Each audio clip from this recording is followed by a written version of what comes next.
Welcome to the Business Finance Bulletin, episode 240.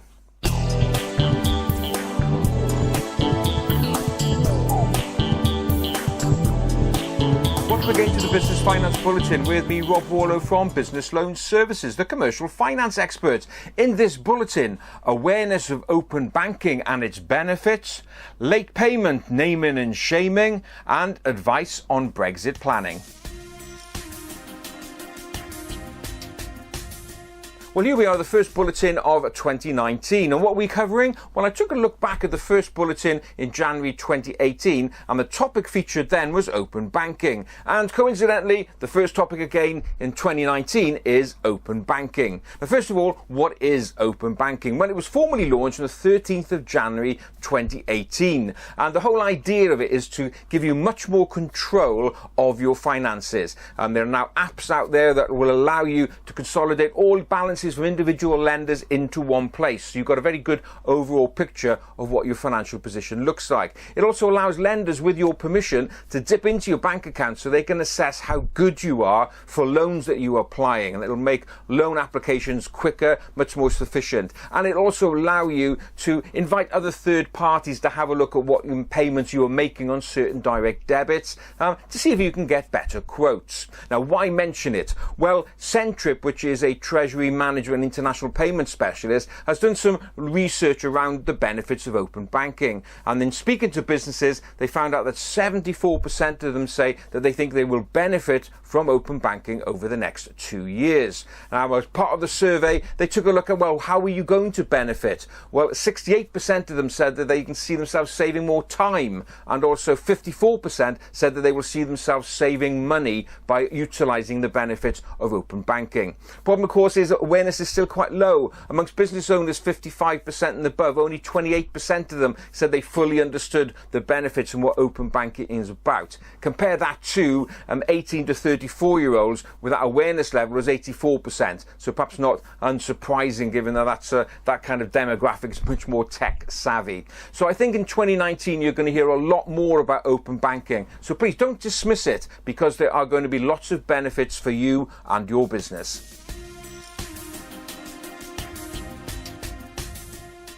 In 2018, one regular feature was that of late payment. Now, I don't think that 2019 is going to be any different. This whole issue of late payment just keeps rolling along. Now, in April 2017, in order to improve prompt payment practices, the government required that larger businesses on a 6-monthly basis had to report their payment practices, particularly how long on average they were taking to pay their bills.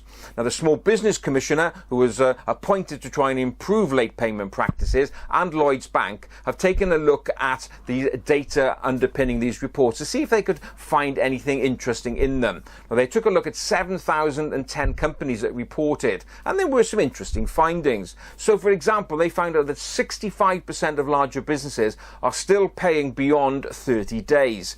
21% of them are paying in excess of 50 days.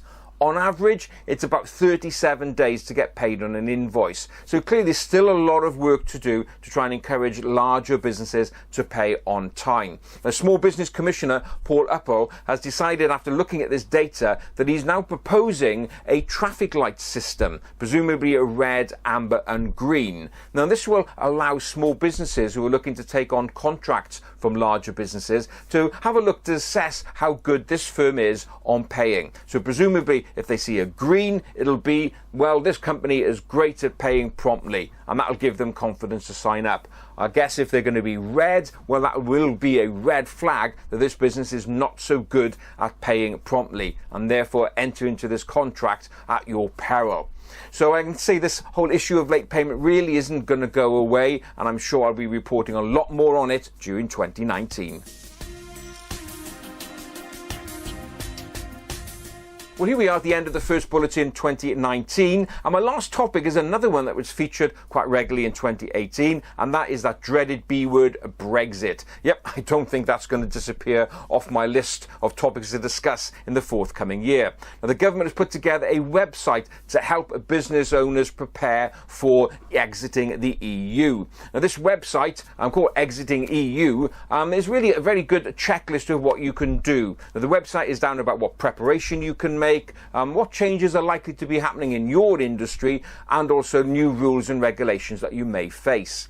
Now, the website is based first of all on 7 questions. Those questions are focused on what your business looks like today, and based on your answers, it'll then direct you to the correct part of the website where you'll have information specific to you and your business on what you can prepare. If you want to go through that questionnaire, all you have to do is go along to this website, which is gov.uk/business-uk-leaving-EU.